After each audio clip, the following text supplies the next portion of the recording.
Welcome to Bible Study with Faith, where I'm reading the Bible out loud to you in a way that's easier to understand. This is the book of Deuteronomy, and we are on chapter 3.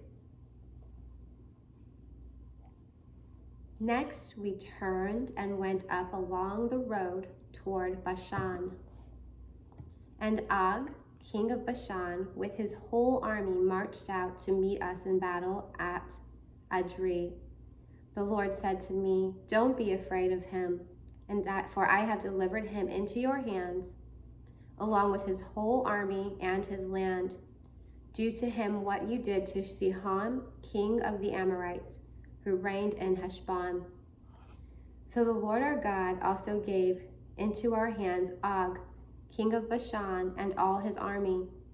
We struck them down, leaving no survivors. At that time, we took all his cities.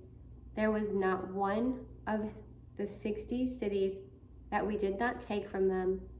The whole region of Argob, Og's kingdom in Bashan. All these cities were fortified with high walls and with gates and bars.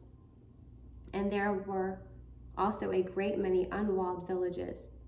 We completely destroyed them, as we had done to Sihon, king of Heshbon, destroying every city, men, women, and children. But all the livestock and the plunder from their cities we carried off for ourselves. So at that time we took from these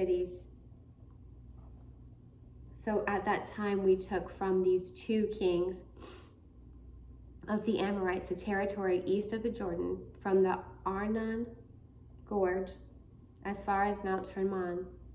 Hermon is called Sirion by the Sidonians. The Amorites called it Senir. We took all the towns on the plateau and at Gilead, and all of Gilead,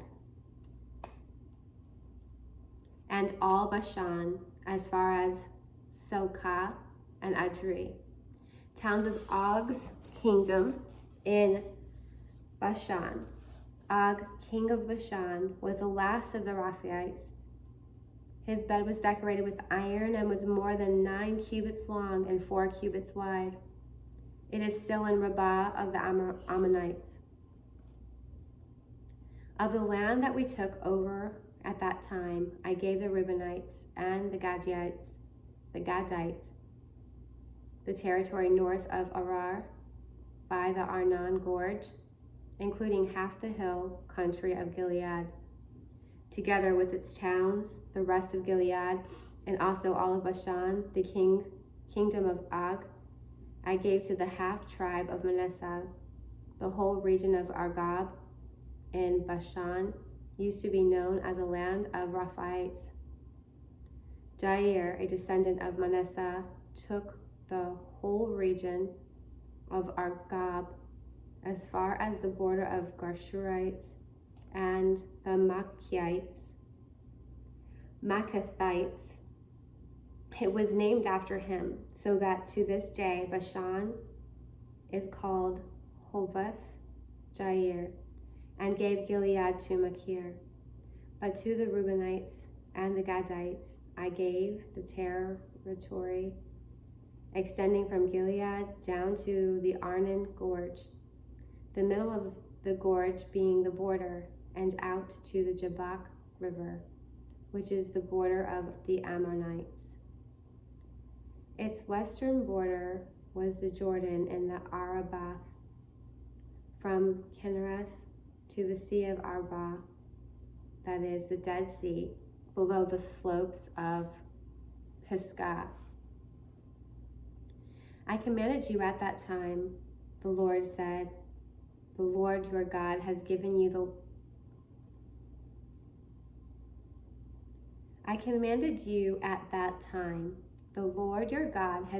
this land to take possession of it. But all your able-bodied men, armed for battle, must cross over ahead of the other Israelites. However, your wives, your children, and your livestock, I know you have much livestock, may stay in the towns I have given you. until the Lord gives rest to your fellow Israelites as he has to you. And they too have taken over the land that the Lord your God is giving them across the Jordan. After that, each of you may go back to the possessions I have given you. At that time, I commanded Joshua. This chapter is called Moses forbidden to cross the Jordan. At that time, I commanded Joshua, you have seen with your own eyes all that the Lord your God has done to these two kings. The Lord will do the same to all the kingdoms over there where you are going. I want to read that again. At that time I commanded Joshua, you have seen with your own eyes all that the Lord your God has done to these two kings.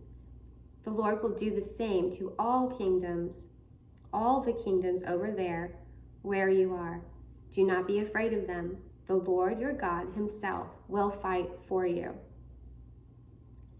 At that time, I pleaded with the Lord, Sovereign Lord, you have begun to show to your servants your greatness and your strong hand. For what God is there in heaven or on earth who can do the deeds and mighty work you do? Let me go over and see the good land beyond the Jordan, that fine hill country and Lebanon. But because of you, the Lord was angry with me and would not listen to me. That is enough, the Lord said. Do not speak to me anymore about this matter. Go up the mountain of Pisgah and look west and north and south and east. Look at the land with your own eyes, since you are not going to cross this Jordan.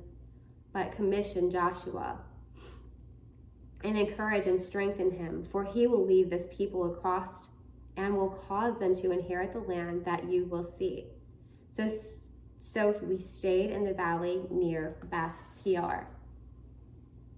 So here we are entering the part of the story where Moses is falling out of the favor of God, and he is going to have to stay behind while everybody else that the Lord is going to allow passes over the Jordan into the promised land closer and closer. And as you can see, there are tribes that are being left they're being strategically left in different spots as they go. So they're not all making it to one place.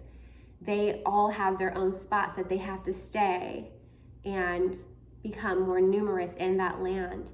And sometimes this tribe will go back to this tribe and they will intermingle. So it's just like a whole networking system along the entire trail that they have walked. The genetics they have to be astounding when they do find, the DNA and start to trace it back to the original land and see how far everybody did travel. It's pretty interesting. And that is the end of Deuteronomy chapter 3. I look forward to reading chapter 4. If you would like to catch up, all you got to do is pick up a Bible. Any Bible will do, and read Deuteronomy chapters 1 through 3. Or you can find me at Jesus is a DJ, all one word, on my YouTube channel, and I'll do the reading for you.